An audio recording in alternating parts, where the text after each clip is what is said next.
Major boner from the military form.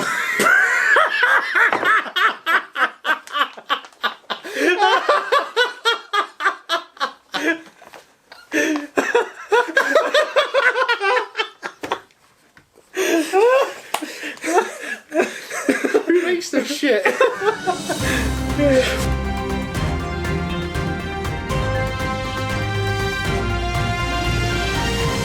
Fat loss. Breaking news. On tonight's show, riots break out over popular complex carbohydrates. Pundits are calling it Couscous. Whoa. Vegan archaeologists in the deep south have uncovered vegan tools used by our vegan ancestors to hunt for their vegan food. Sounds interesting. And finally, research suggests that poor restaurant service can actually help you lose weight. We will be joined later by the Kilted coaches who can give us their expert opinion on this revelation. We'll look forward to that. Good evening. I'm Stevie Sureshaft. And I'm Robert Rootlong, and this is W2EF News. Riots break out over popular complex carbohydrates. Pundits are calling it Couscous. Latest research emerged that the popular carbohydrate Cous Cous is now 50% better for you than previously thought. The company that funded the study is calling for the name to be changed to Cous Cous. As it transpired that the popular food had in fact 50% more good for you stuff than previously believed. A rival movement funded by the Basmati Rice Foundation dispute these claims. And they believe the opposite is actually true and the food should be instead reduced to just Cous.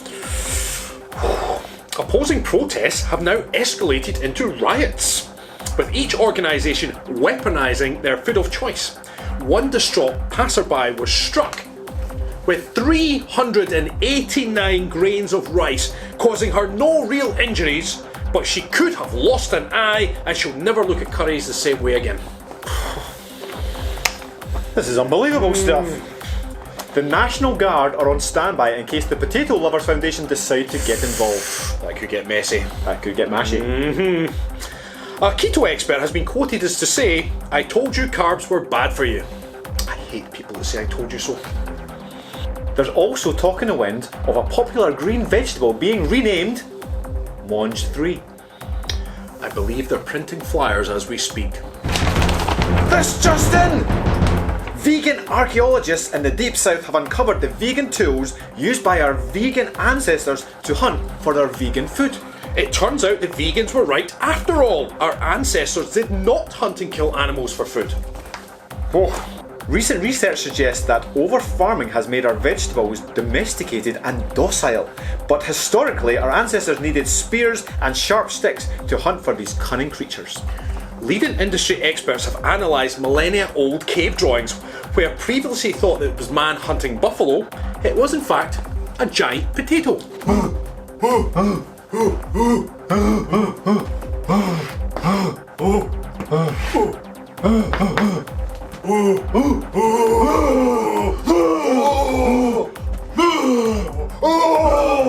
Well, you would never have guessed. You would never have guessed.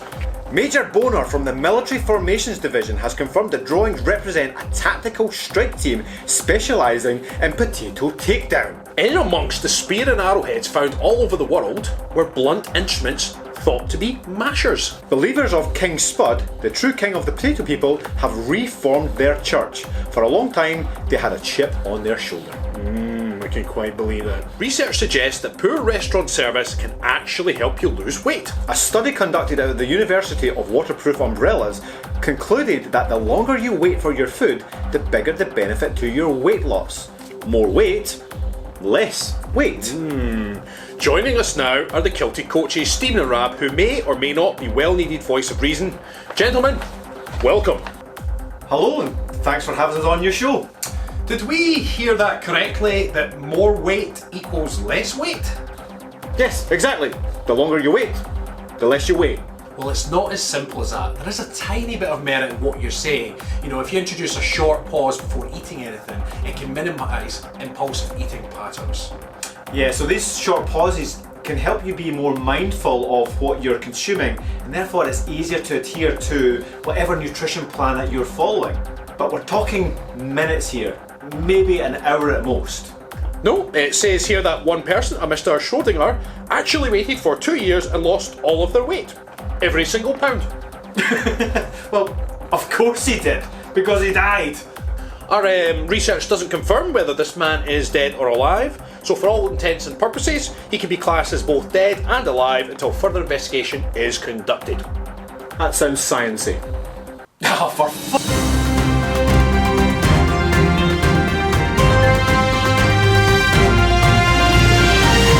Thank you for watching WTF News. I'm Stevie Sureshaft. And I'm Robert Rootlong, and remember to adhere to the standard operating procedure.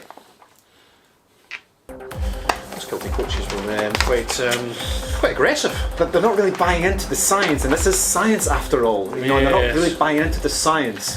I mean, the waterproof umbrella university is renowned. It's very, very useful. Yes. I mean, when you get stories like this, I mean, you can't make this stuff up. No, You just that's- can't make this stuff up. No. And to not believe the stuff that you just can't make up is ludicrous. Yes, I think we have to take what those Kilted gentlemen say with a pinch of salt. Maybe a sprinkled pepper. I think that Stephen fellow. I think I'd probably sure shaft him. But would you now? I would. I would give him my Rootlong.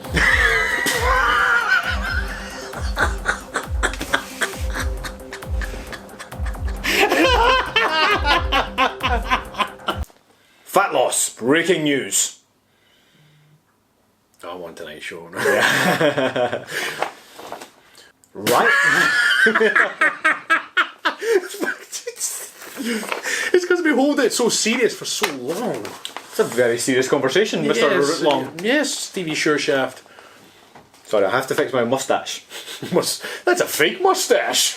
Mustache. Mustache, you have a few questions. You've got to get the tuck right. Now I've got to pierce the bum hole. Ooh.